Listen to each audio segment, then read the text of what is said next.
Hi everyone, welcome to this special session on mental health and wellness in the English speaking sector. My name is Shannon Bell and I'm with QUESCREN and I will be the moderator for today's session. I will present our two speakers. We have Amy Bilodeau from Quebec City today. She was feeling a bit under the weather, so she said she'd buzz in. And then we have Bobbie Variantzas, that's what I was gonna say, right? Who's with us in person today.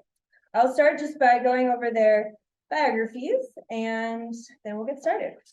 So Amy here on the screen, she earned her BA in clinical psychology with a minor in professional writing from Concordia in 2011, and now lends her strengths to the Community Health and Social Services Network, better known to us as CHSSN, as program manager for youth and mental health. For a little over a decade, Amy has been promoting the linguistic minority community sector into which she was born, combining her studies, working knowledge, and valuable lived experience on community health and well-being. She has most recently published a telling report from 2022 on challenges on the English-speaking youth aged 15 to 29 that they were faced in accessing adequate, equitable, and culturally appropriate mental health care and supports across Quebec during COVID-19. And I will also read a bit about Bobbie here. Bobbie is a project coordinator with LEARN, with the provincial resource team at LEARN, which is the leading English education resource network, providing professional development resources and support to community development agents, also known as CDAs, principals and teachers throughout Quebec's community school network, or CLCs. As a CDA for 10 years herself, Bobbie built and maintained school community partnerships to support student achievement and engagement and community vitality. Implementing youth mental wellness initiatives became a priority to help address mental health challenges emerging in the student population. It has become a focus now of her work. So we'll give it over to Amy, who will get us started off with presenting some findings from her research. And then we'll hand it to Bobbie right after, and then we'll save the question and answer period for the end. And so without further ado, Amy, you want to take it away? Of course. Thank you so much, Shannon. And thank you to QUESCREN and everybody here in this room for being so accommodating and flexible to receiving me virtually today instead of in person. I think it was the best option as I didn't want to share these microbes that I have with anybody. So thank you. And I'm very happy to be here with you today. So my title at the Community Health and Social Service Network is as the Program Manager for Youth and Mental Health. And I'm here to talk to you about a collaborative community research undertaking that we did in 2021-2022. Prior to the Youth Mental Health Initiative program at CHSSN that I manage, there was research being done in the early months of the pandemic by Dr. Melissa Genereux of the Faculty of Medicine and Mental Health Services, University of Sherbrooke. Many of you probably heard her results, but I'll reiterate them now. She had revealed that 37% of adults in Quebec aged 18 to 24, so young adults, had reported symptoms of anxiety or depression in the 2 weeks previous, and that English speakers were twice as likely as French speakers to have these anxious or depressive symptoms. So this opened a whole box of where our community linguistic minority youth were finally being described in research and during the most crucial time of a pandemic. So we jumped on that bandwagon. We already knew prior to the pandemic that young English speakers were less likely to describe their mental health as excellent compared to their French-speaking counterparts. We knew that they had lower self-esteem and that they would report having less people to count on. This was back in census data of 2018. However, we had attributed those results to a low access to information about mental health services and to the infrastructure of mental health services containing numerous gaps as it was at that time. Important to note that these findings might reiterate that there has maybe been no change in the situation for youth, and that is becoming more and more dire. Another tidbit that I'd like to mention is that according to that old census data, our population group of English-speaking youth represented 225,000 youth, and that between the ages of 15 to 29, and that represented 20.5% of the larger English-speaking population of Quebec. So English-speaking youth are a big proportion of our population. an important one at that. And of course, for the vitality and future of our communities, it's important that we look at what they had to say. So moving forward, the research that we did was under the program called the Youth Mental Health Initiative you see on the screen here. Our goal in the last 3 years has been increasing awareness and access to mental health services and resources for said youth all across the province of Quebec. So our organization is provincial. We have a network of community organizations across the province who are all working together to try to increase access. We're supported, thankfully, by the Secrétariat à la Jeunesse and the Fondation Lucie André Chagnon. Right. So without further ado, our Youth Pulse Check survey was a collaborative co-designed survey from those networks I was mentioning. We were about 25 networks at the time. We now number 27 organizations. And all together, we put a survey that would help us gain insight into the well-being of English-speaking youth aged 18 to 29, since getting into schools, high school youth was a bit more tricky. So we aimed a little bit at the young adults outside of that range and what their experiences were accessing mental health care and supports across Quebec during the pandemic. So our data collection ran from December 20 to 2021, all the way to March 31st, 2022. Our questions were chiefly looking at their mental well-being, their coping mechanisms, their knowledge around existing services and supports, their experience seeking help, their opinions about the gaps in services as it related to different demographic subgroups of youth that would negatively affect their mental well-being. And lastly, any desires that they had around workshops or activities that community organizations could begin to provide to try to fill the gaps. We did a quite extensive campaign. You'll see we had many, many posters. And I want to take a moment to thank all of the stakeholders of youth around the table who might well be in the room right now if I'm not looking at your faces. I'm sure that many of you are there. We had Concordia themselves sharing this survey. We had Yes Montreal sharing this survey. All of these stakeholders of youth were really invested in getting the survey out so that we could share these results with you here today. So thank you for that.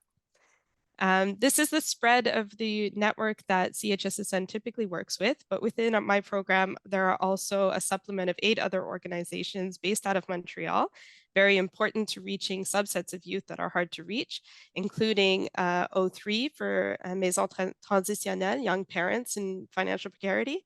We have Project 10, the organization for youth run by youth in LGBTQIA2 Spirit Plus community members. There's CDH, the Center for Dreams and Hopes, that reaches the neurodiverse and handicapped youth in the north of Montreal. We have Head in Hands as well, as you know, big organization servicing a highly at-risk group of young people. And like I said, across the regions here. So we got quite a good response, 456 respondents to our survey. While this isn't or might have limitations statistically for the randomness of the data, we did use all of the results and then conjunction it with research that already exists. So we see that the support and trends is moving forward, and our full report can be accessed on the website for anyone interested. It delves a lot deeper than I could possibly go today. But to help you out in reading this data, we have beautiful bar graphs here. The darkest section in language pertains to the 46% of respondents who said they were either not very comfortable or not comfortable at all speaking French and feeling understood for a mental health matter. Following that dark period, we have the dark gray. 31% said they were either not very comfortable or not comfortable at all understanding spoken or written French in the same context. Moving further down the line, we have those that were more comfortable speaking French and being understood, and those that were more comfortable understanding spoken or written French. So we see a large language barrier for a good proportion of the group that was surveyed, all of these being English speakers to begin with. Across the age range, we see it's evenly distributed, great news for us in interpreting the data. However, when we look at gender, of course, there's a much bigger skewed data towards women. So we had 73% of women who responded to the survey, and only 20% men, 5% non-binary, 3% transgender, 2 Spirit Plus, and those who wish not to identify. We also had a gander at other identity intersections.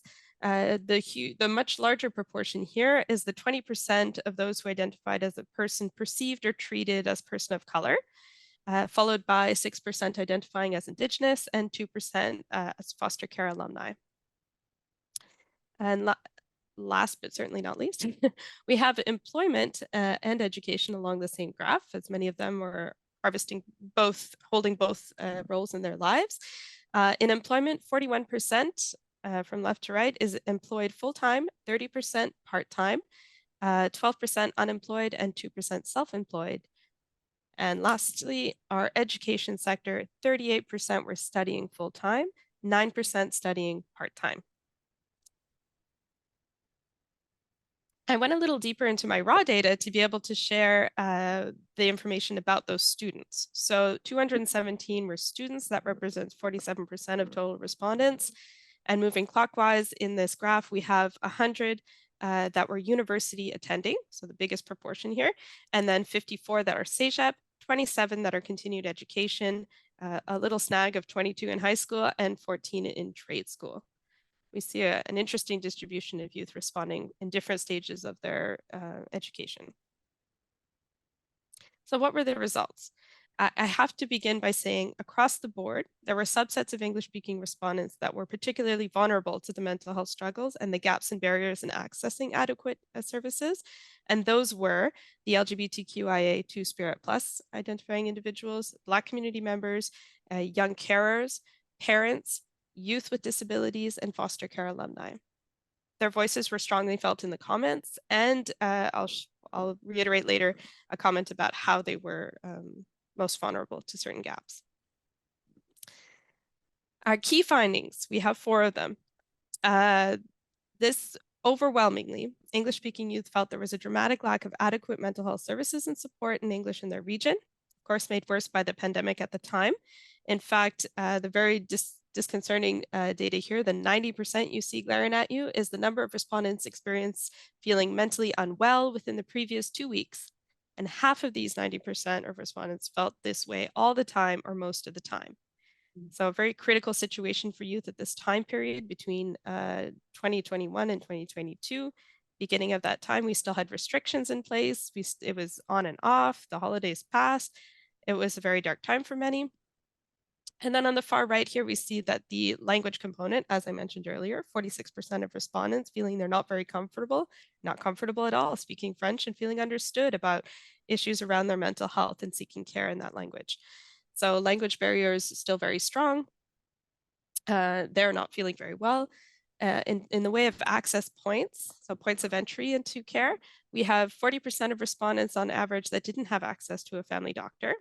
I actually thought that was not too bad, considering the situation we hear about all the time, but consider that this is university level students, mostly women, something to consider. 40%, a large 40% as well, do not know what mental health services were out there. So a lack of awareness of the service offer in general, let alone trying to navigate it.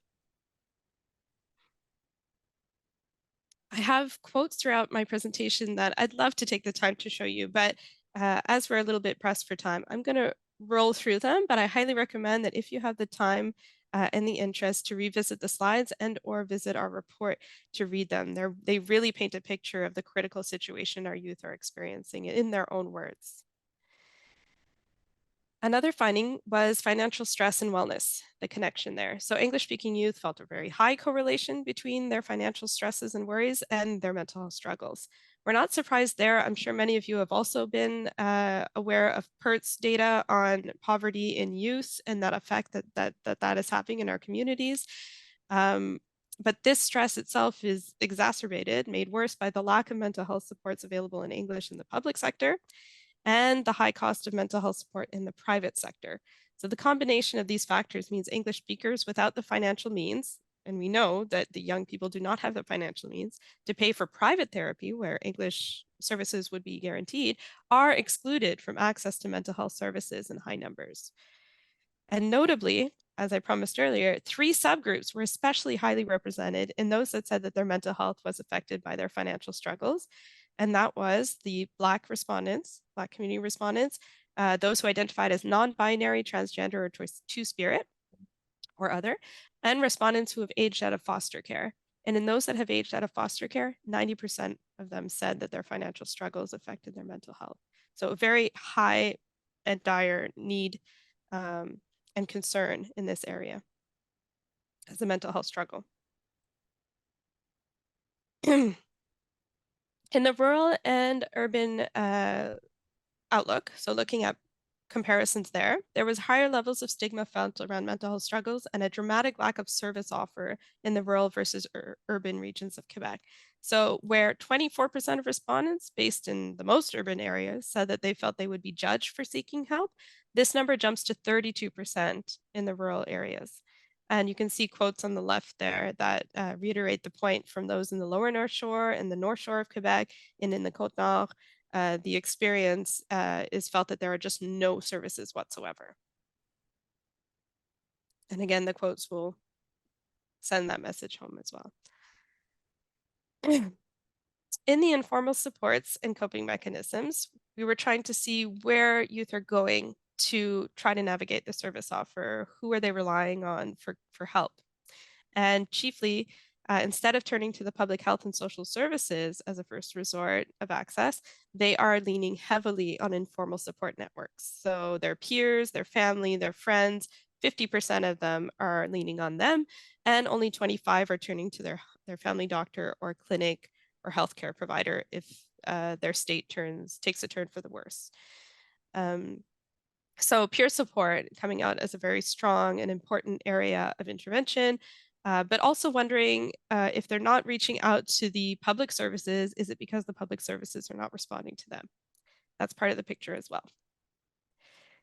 I dug a little bit deeper here because we're talking about schools and vitality. So within the formal supports as we define them, there's included the doctor, the clinic, the CLSC, the help hotlines, their school, and a hospital. So of those that said they would reach out to their school for support, there was only 14%, comparable to, you know, calling a help hotline. So there is areas that we can improve in trying to buttress the supports around youth. Of course, we saw that the community sector was not much more reached out to, it seems, in the informal supports. So on both sides and together, we need to amplify what we supply to youth. Harrowingly, like really harrowingly, the 15%, 71 respondents had no idea who to turn to. So that one really struck me when I read it at first, because this is the generation of overinformation, but they had no idea where to turn. So these findings suggest that many English-speaking youth experiencing struggle, which can be a highly isolating experience, are further isolated and disempowered by their lack of knowledge about the services or resources that they can access to support themselves. Going even deeper, how are youth hearing about services? So of the 63% of respondents who had reached out for help in the past, how had they heard about this help? How was it referred to them? Well, a lot of them, it was through friends, through Google search, and then maybe a health professional and a teacher. So teachers still play an enormously important role in the school community around youth in finding access to resources. And as well, we had school supports listed under other. So you see that other was 70 respondents. That was the highest level of respondents.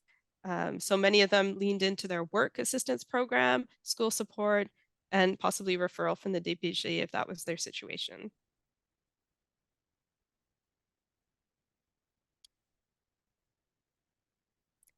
In conclusion, the youth really wanted, in the full portrait of their feedback, that there would be public or affordable mental health services in English. They also said top of scale of what they wanted within the shape of that support was counseling on a recurrent basis. They also looked to community programming to be able to provide more life skills development. So financial skills, cooking skills, independent living skills, just the fact that in this transitionatory moment in life between the ages of 18 to 29, they needed to feel like they had more capacity to do what they needed to do as they move into full adulthood. And they also wanted all of these things to be provided in a way that is adapted to the different demographic subsets of youth. In order of priority, they said people who are financially struggling, people who are racialized, immigrant, or refugee backgrounds, so new to the province and difficult, even higher difficulty in navigating the health system, people with disabilities who have their own challenges getting into the system, and people who identify as LGBTQIA 2 Spirit Plus, so those that need identity affirming care, and Indigenous peoples, so maybe more restorative practices that could be practiced within those programs. So the chief recommendations were that we need to build for diversity and inclusion. I don't think anyone here is surprised by that. In our wonderful and diverse English-speaking communities, this is an ongoing need. Also raising awareness of health partners, so making them aware of the gaps and barriers that are shaped by the experience of our linguistic minority communities and the demographic of youth specifically as it evolves over time. Fostering youth leadership itself. So we need to be listening to, we need to be putting youth voice and they're putting their expertise into positions where it can be leveraged in the design and implementation of services and resources that will support them. So really I'm painting a picture here where we captured our important linguistic minority youth demographic. They raised a flag on inequitable access to mental health services, which at the time became glaring in the face of an unprecedented and insecure future in 2021 and 2022, which I feel continues to this day.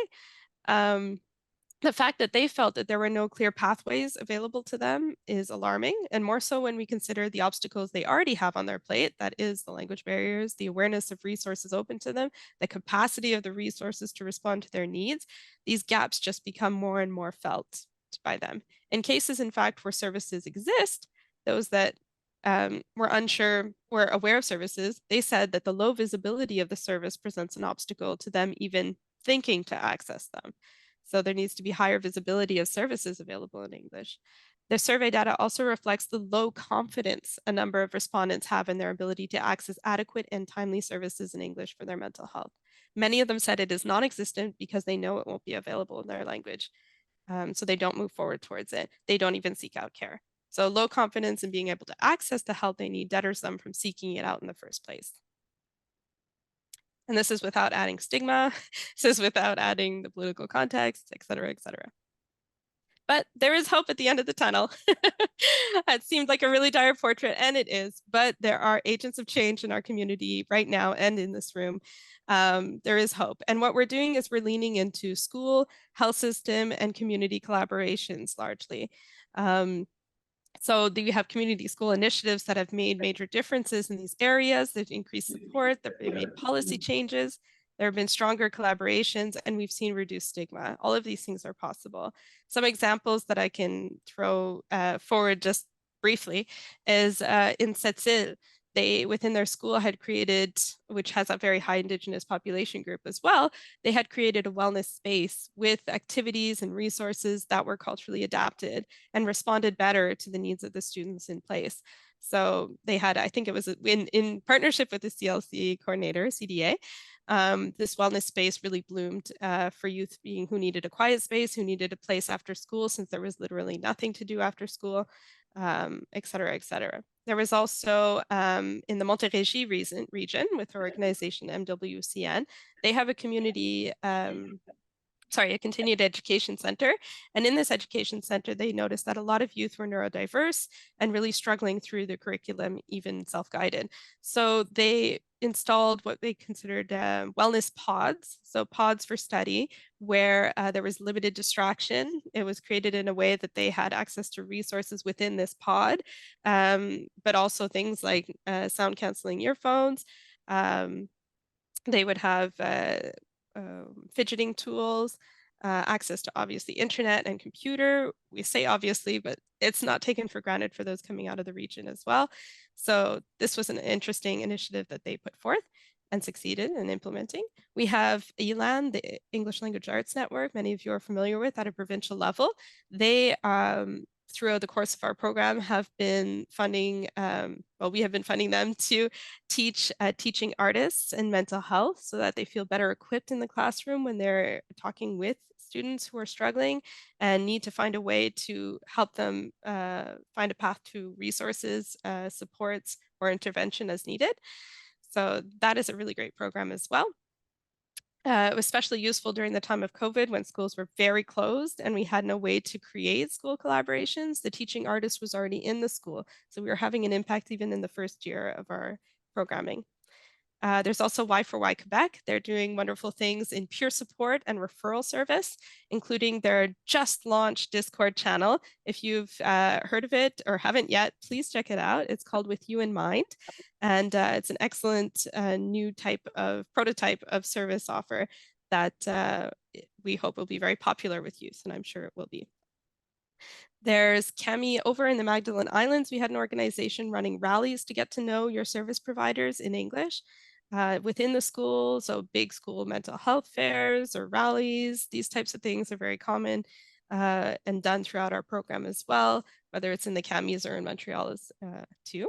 And then lastly, there's Learn, our wonderful partner who's here today to speak about what they've done in our funding pocket. And I'm very excited for them to talk about it. So before I hand it off to Bobbie, I just want to add that the resources I have to offer here are not just the presentation today, but on our website, you can access the Youth Pulse Check results. You can access our whole evaluation of the program that is the umbrella of this initiative, as well as an infographic that summarizes, as I showed you, the results of the Youth Pulse Check too. So if you need a one-pager to bring to the table somewhere, please print it out and bring it with you. All of this is available equally in French. So if you have French-speaking partners who you want to gain the ear of, this is all available on our website at chssn.org/documents and search these documents. Well, it's been my pleasure, and I will hand it over to the wonderful Bobbie. Thank you, Amy. So good morning. Good morning. Thank you for bearing with me.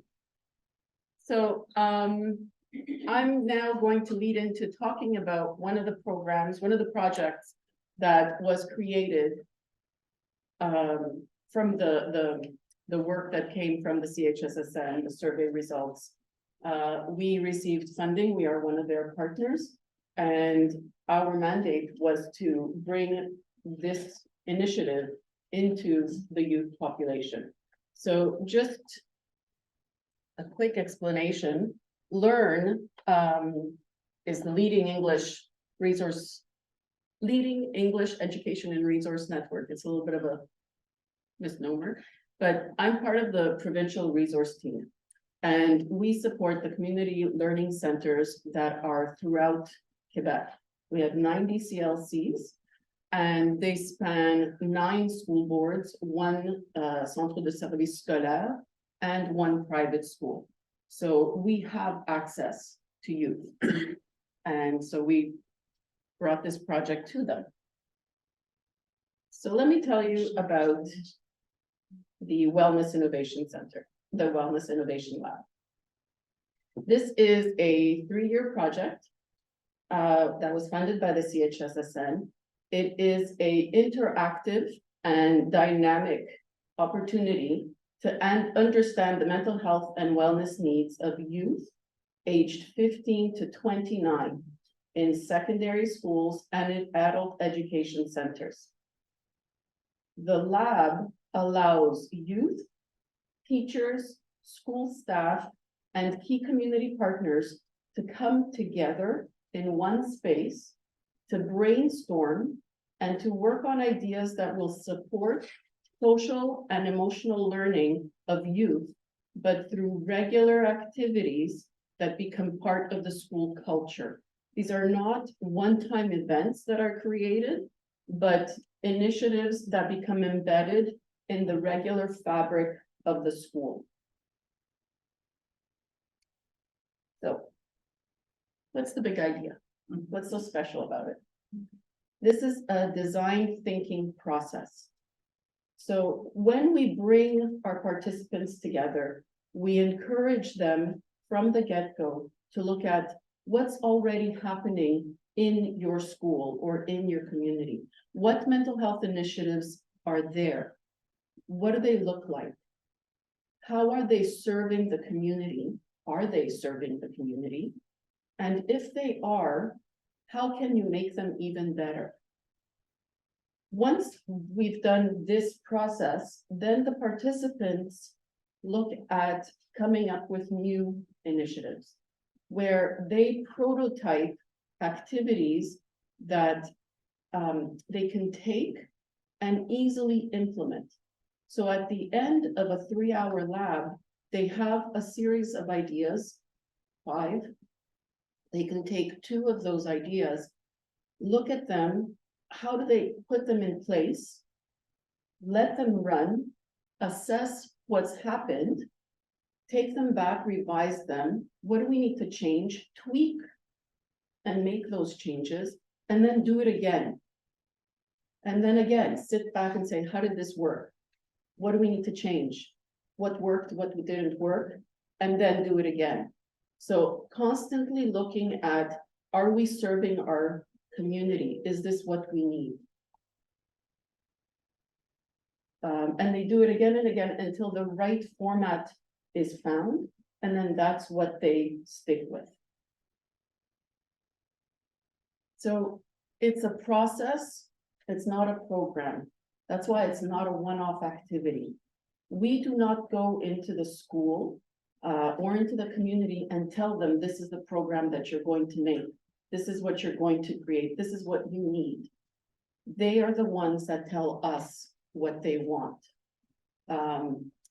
This way, because of the stakeholders, because they are the stakeholders, they immediately have that buy-in. They're invested in what they're creating. It is their reality. They are speaking to their own needs and their own wants.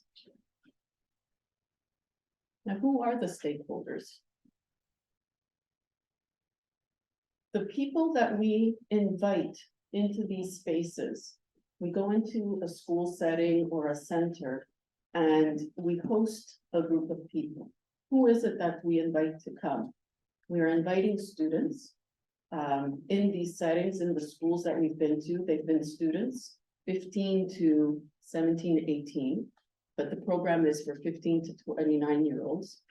But we look at students who can speak to mental health needs. So these are students who've either been through their own mental health challenges, can speak the language, are thoughtful enough to be able to identify their own social emotional needs. They can speak to those of their peers, the rest of the students. They're invested to begin with. We are inviting their teachers, different members of the staff, school board employees who are also invested or involved in mental health and wellness. We want mental health professionals who are either already working on mental health initiatives in the schools, who are offering a service or are volunteering in some way already, or different partners who want to come in or who the school wants to connect with, but they haven't been able to figure out how to do it yet. But the query is there, the willingness is there. And we also invite community partners whose mandate it is to support mental health and wellness in the English populations or in the system, in the school system. So all these people are already invested in mental health and wellness, and they come in and they start having these conversations. In total, we've been working with about 20 to 25 people, and we aim for a minimum 60% participation rate of youth themselves. Now, we specifically do want to hear from our youth, because this program, this initiative really focuses on that youth voice. We want the students, we want the youth to be able to tell us what they need. We're not there to speak for them. Teachers are not there to tell them what they need. Administration doesn't tell them these are the programs we want to offer. We are there specifically to allow the youth to speak to what they need themselves. So what have we seen? We have been doing this now for, we've actively been in schools for 3 years. We have been, it's actually not 4 English school boards, 1 centre de service scolaire. We've been in 7 different high schools, 1 that we went in twice. We've had 31 different members of staff, 17 different community partners represented, 105 youth. We were aiming for 60%. That 105 is actually just over 70%.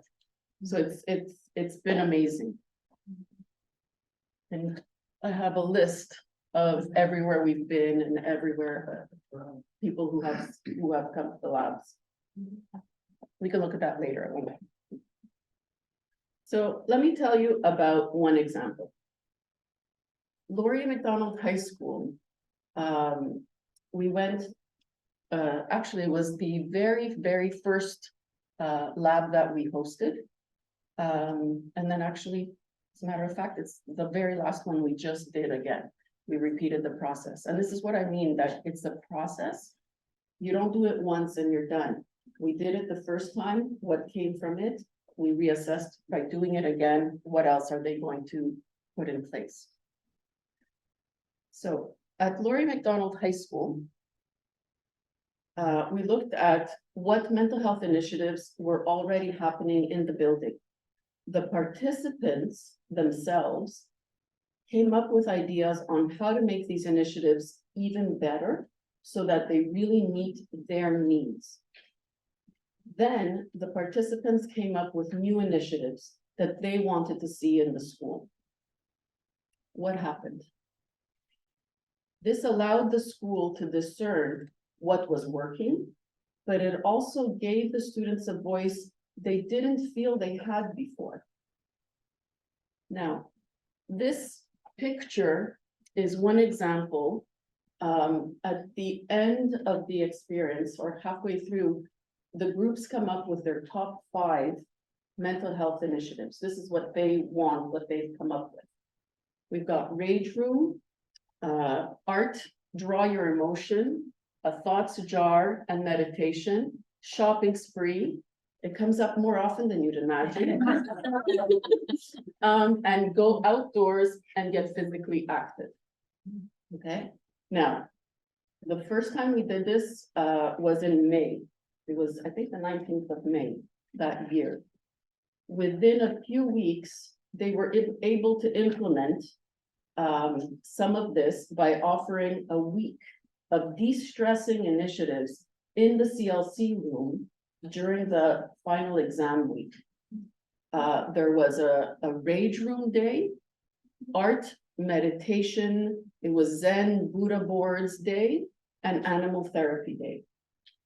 The response from the students was phenomenal. I really wish I had been able to find the pictures.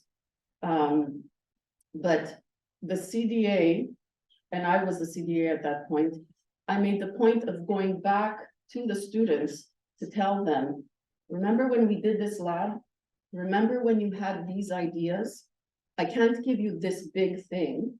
I can't give you a whole rage room, of a room in the school, but what I can do is take your ideas and bring that experience to the school during the exam week. I still remember her body, like, Miss, you heard me. It was, I still get so emotional about it, but it was amazing. And the response from the students themselves was unbelievable. It was a great, fun day. Fun week, actually. And as they would leave, it was like, oh, Miss, that's great. Miss, now I can go do my exam. Whew, that was great, Miss, that was fun. Thank you. That's all I heard that day. I want to just go through from the 9 times now that we've done it, 8 times. What the themes that are recurring are more student outings, more access to different forms of therapy, and mental health education for staff and students. So destigmatization of the language, a different way of thinking about it, safe spaces, all these ideas keep coming over and over again. And you'll see, these are different labs, okay, these top 5. You'll see that therapy, okay, so safe spaces, different workshops, healthy release, animal therapy, these things come up again and again. And again, different labs, different groups, therapy comes up a lot. So that's telling, and that's coming from the youth.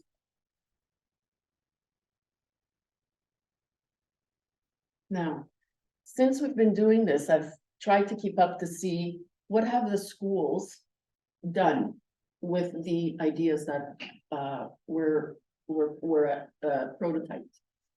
So what we've seen happening at different schools are safe spaces, different forms of art therapy, animal therapies, buddy systems between junior students and senior students. We've seen a lot of gardens and different cooking initiatives, music programs, and awareness raising programs. One of our last labs, the students created a info dojo club.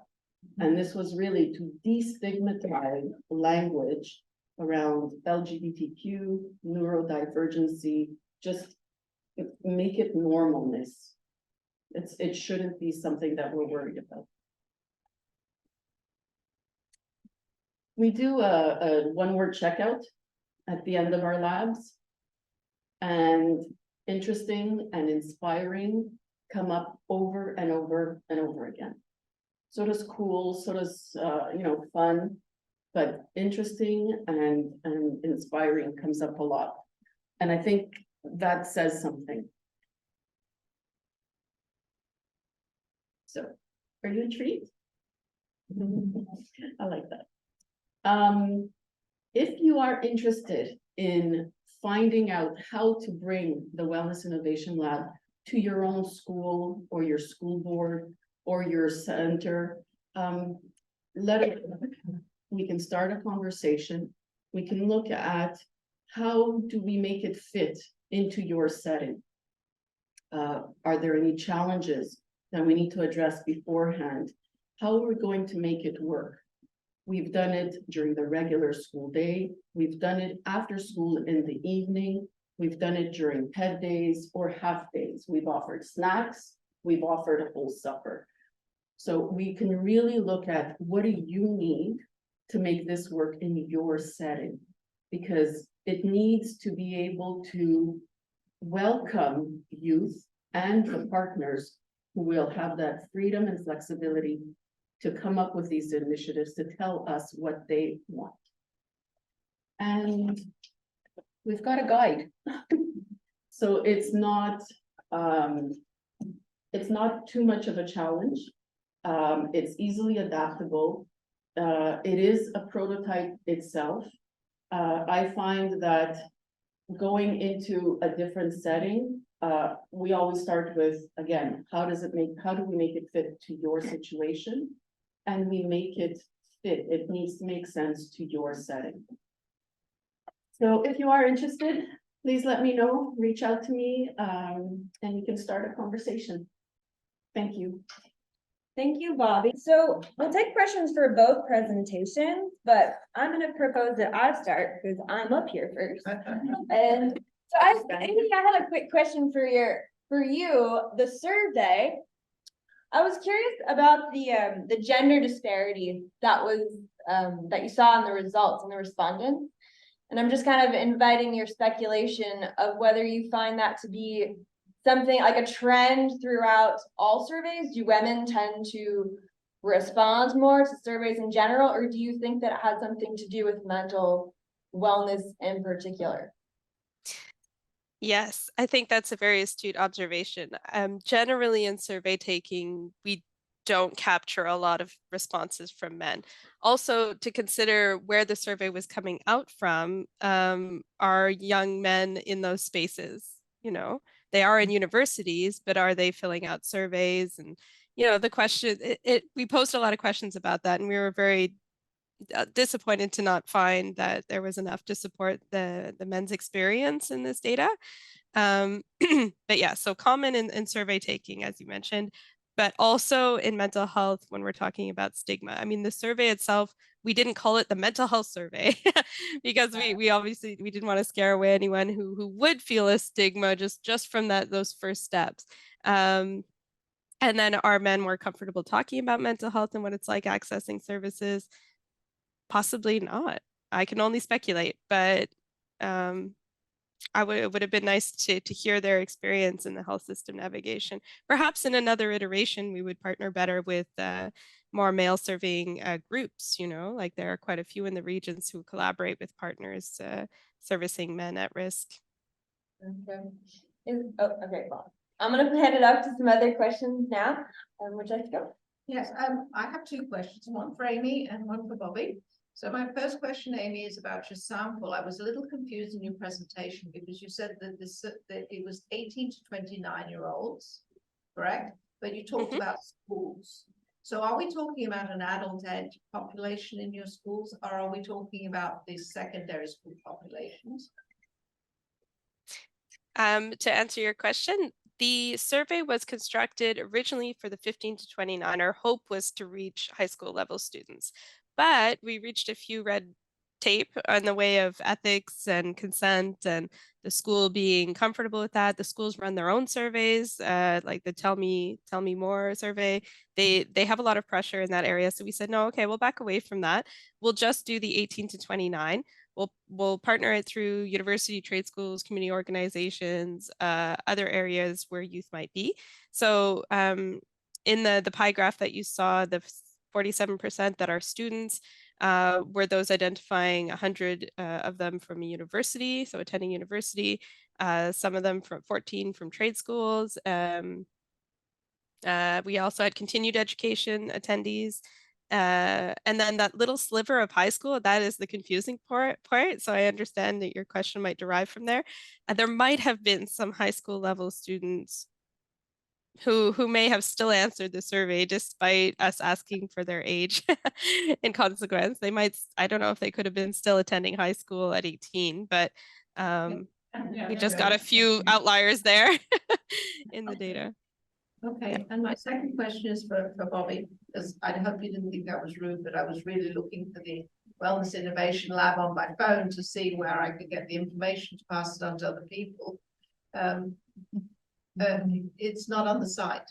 It is a tool that we are still working on. Okay, that's fine. Okay. We started building the guidebook just last year, and I'm already in a third revision of it because I think that the lab itself is also a prototype. In that every time I go into a school to help facilitate it, I'm tweaking it. We have different tools that we use within the lab itself. One of them is called a persona. I realized kids don't know what the heck a persona is. They didn't. So we were mid-lab one time and they're all giving us blank stares. And I said, it's an avatar. All of a sudden they knew what it was. Right? So I'm language. And that's right. And that's really what I find I really love about it the most, because every single wellness innovation lab is so unique to the setting in which it is happening. So if you are interested, if you share your contact information with me at the end, and we can start talking, I could share the guide as it is with you right now. Right, if you bear with me, I would like to share some information because the Advisory Board on English Education did write at the request of the Minister, and following the Conseil Supérieur de l'Éducation's report on the effect of the pandemic on the school system, we did do a survey across the schools and to parents and different constituent groups. You will find our report online under Advisory Board on English Education. So there is some information there, but the top thing that came out was the mental health of students, teachers, everybody concerned, and it is of great concern. And we have also again raised the issue with the minister that this is a big concern in the school system. So I'm very happy to hear about your initiatives, and I'm certainly going to pass them on to our members. Thank you.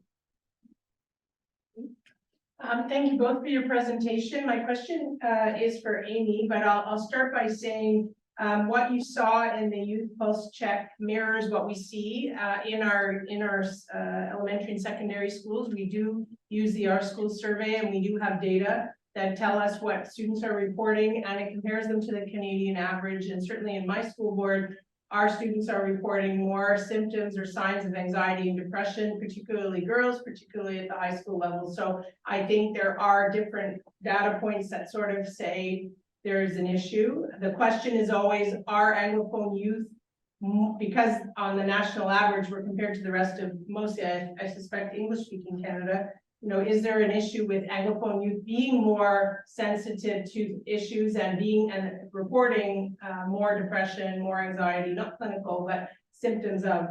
So knowing that, and knowing that the government does give funding to schools, we do have counselors, we do have psychologists, we have drama therapists, movement therapists. The difficulty though, and that's why my question's for Amy, is we are struggling as a system to hire enough counselors and mental health specialists to serve the growing need. And part of it, I think, is a pipeline supply issue, because the university system has to be a part of this conversation. They train the psychologists, the drama therapists, the art therapists, the guidance counselors.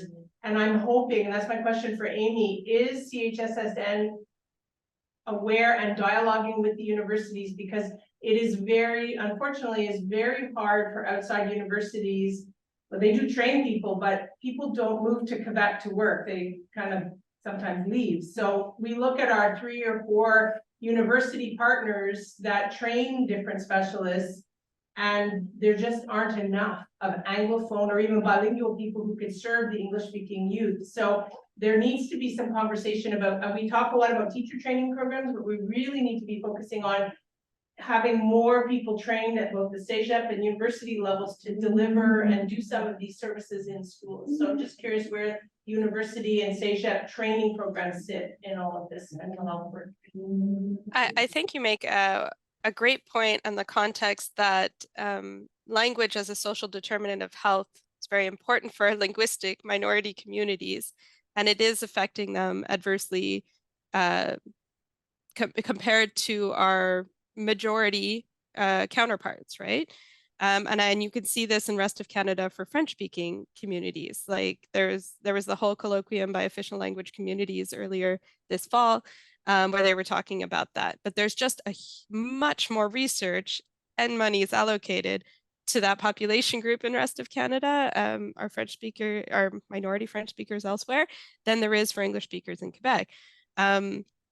That's unfortunate, because there's a lot that's mirrored in the experiences that we see, and I think we could borrow that data to say the same messaging.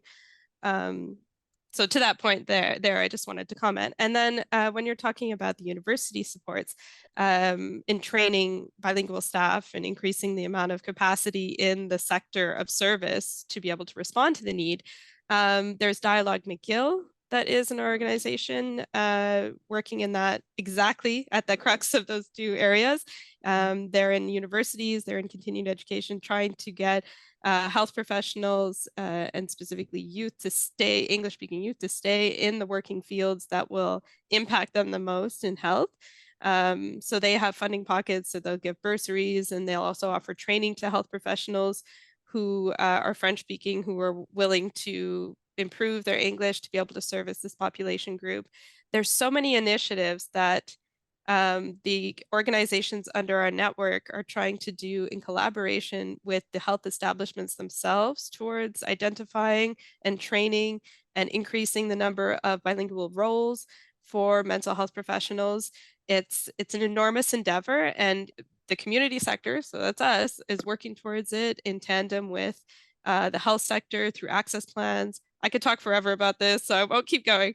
But That's good to if ever know. you Thank want to you. chat more, reach out to me. I'd be happy to just keep that conversation going. And I just want to kind of go back on something. My colleague corrected me. I'm a little bit nervous because I haven't done this kind of presentation before. And we do actually have, we've just recently put the guide on our website.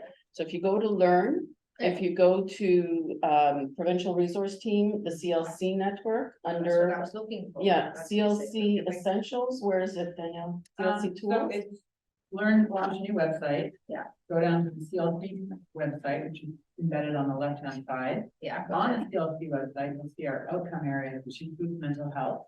Yes. CLC toolbox. So you go to the priority goals and outcome areas, mental health. Okay, well, we talk about it after. You can show me But after. you will find it. It is there.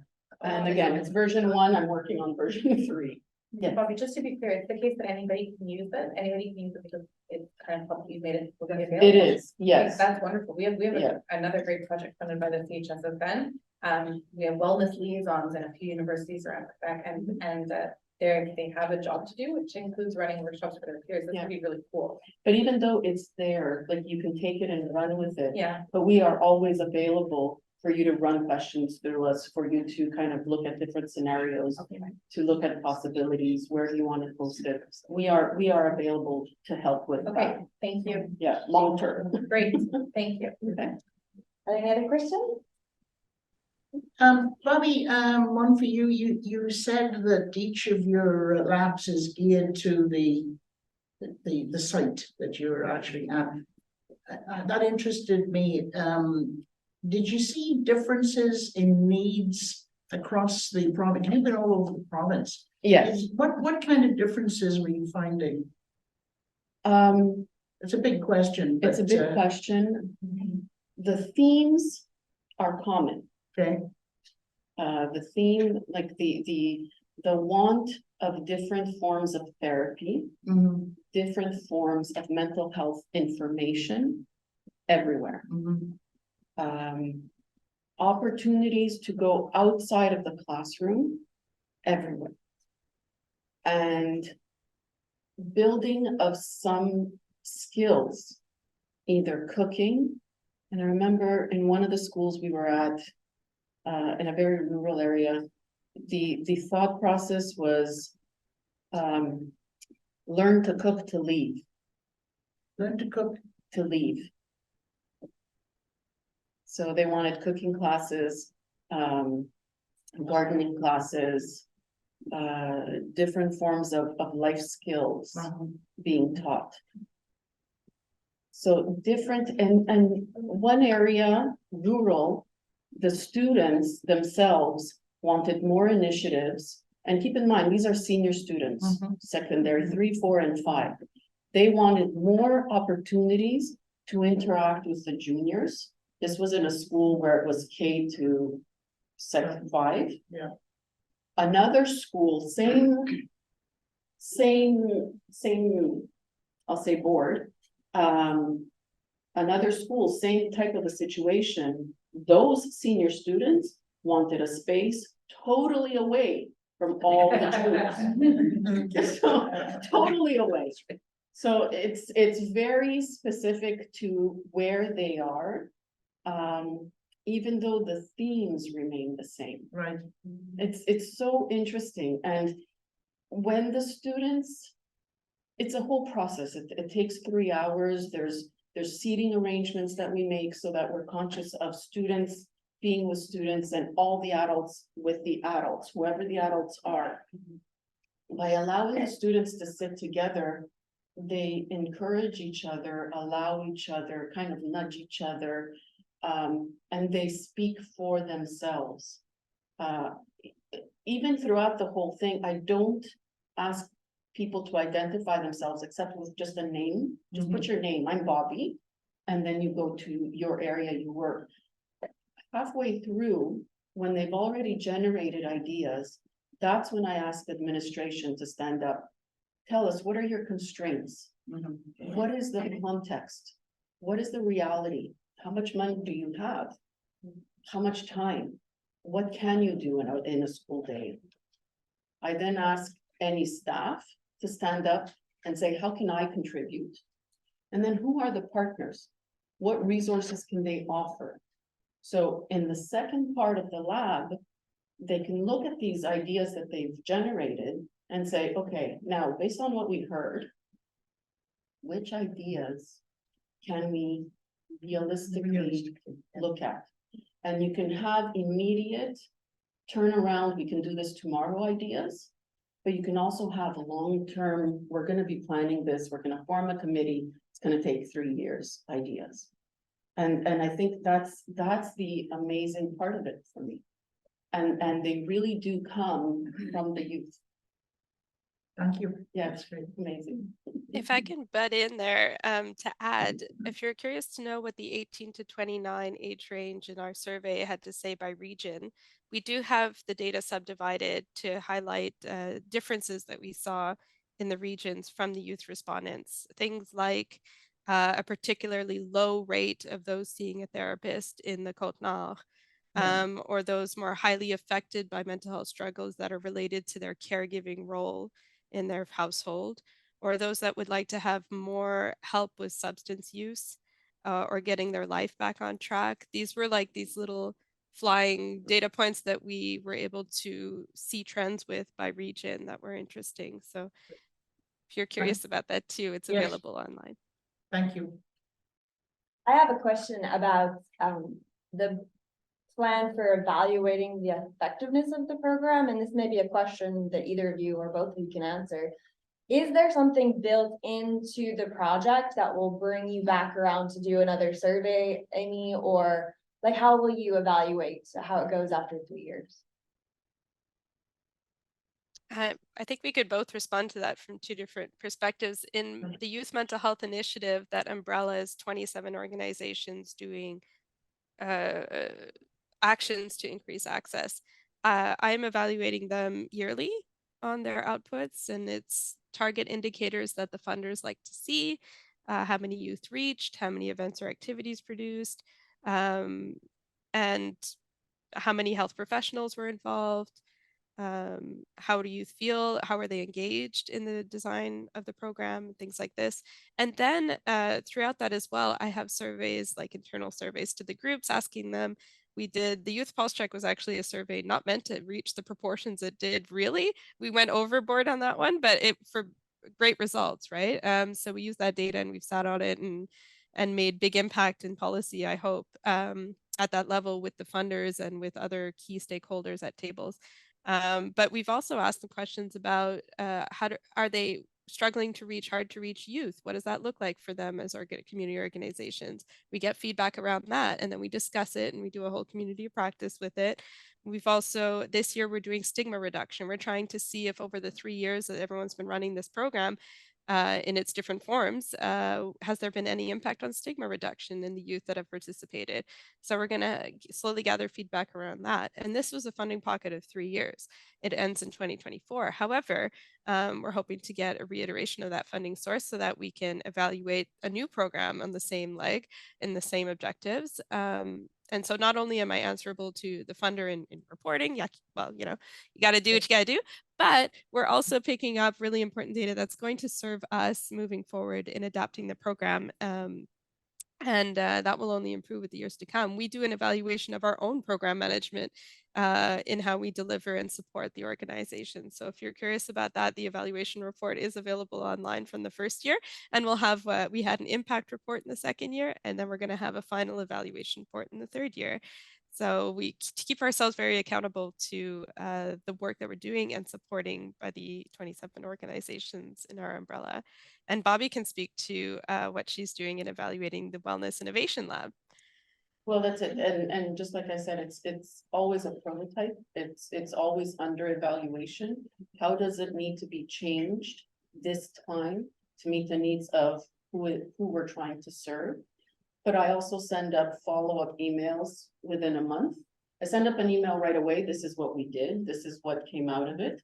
I will contact you again within a month, giving them the time, but also the kind of the impetus to put their committees in place, to come up with their plans of what are we going to do with the information that we got.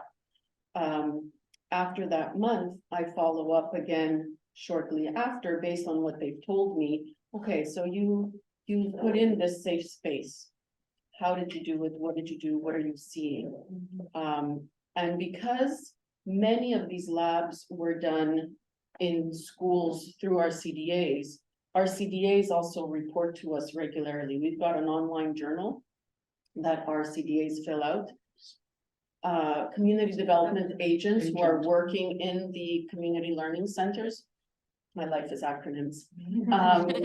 And so they tell us where an initiative would have come from, how it was put in place in their school or center, how many participants they had, when did it run, did they have any volunteers, who were the partners involved? Because our thing is partnerships, relationships, you know, build your community. We get feedback on that as well. So I'm always able to go back in and say, okay, how did this work? What else do we need to do? And our support, the PRT support for the Wellness Innovation Lab is ongoing. We did it with Laurie McDonald back in May of 21. We just did it with Laurie and McDonald again 2 weeks ago. And it was really like, okay, this is what you got the first time. This is what you did with it. How is this working, and how are the other mental health initiatives in your school working right now? And then what more do you want to see?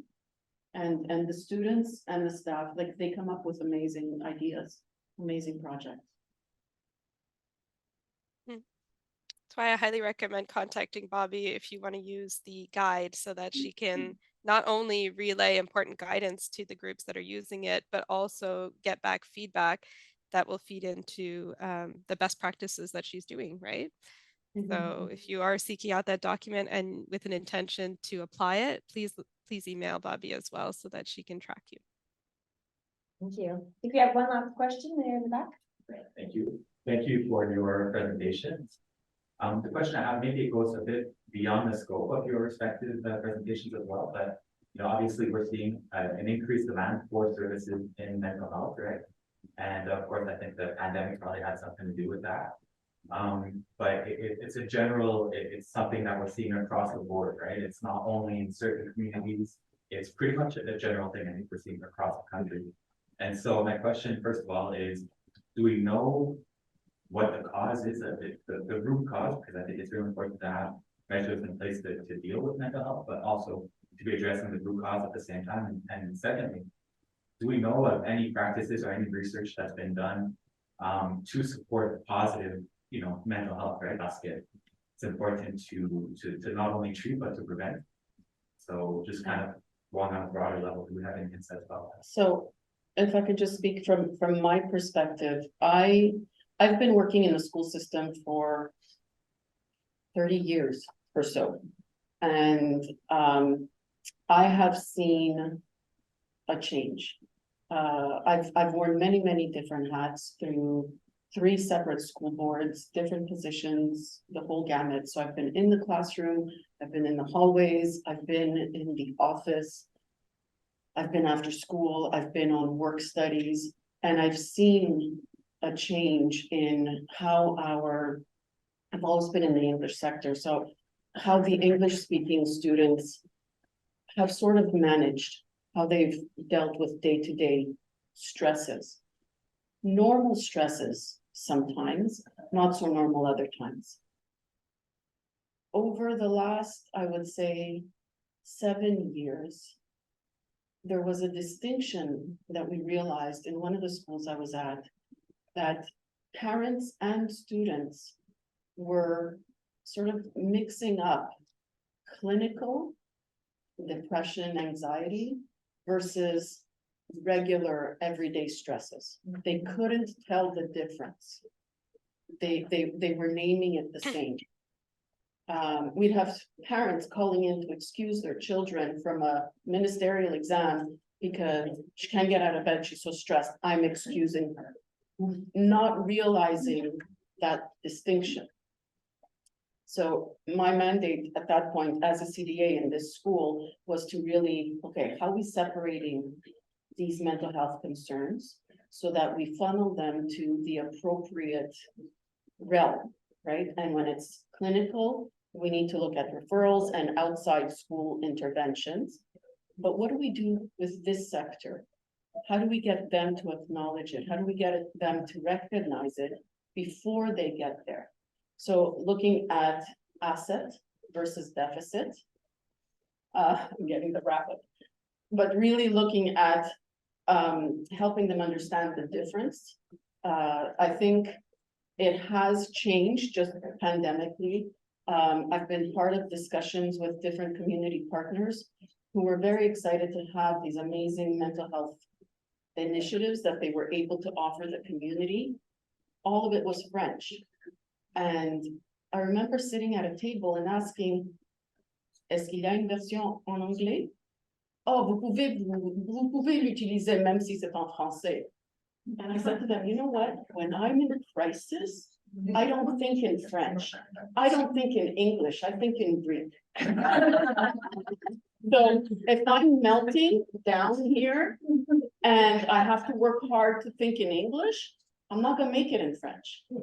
So I think the support systems also need to be built up, and I know that they're being built up in this way. Long answer, I'm sorry, I'm all disjointed because I've got a million things in my head and I'm trying to hurry. But I think the pandemic had a lot to do with it. There's just so many different factors. I'm sure there's a lot of research out there. In my part of the world, in my little realm, this is one way that I am seeing a change happen in the youth that I'm coming into contact with. And that's all I can do. So more than that, there needs to be more research, there need to be more programs, absolutely. What I can offer is this initiative.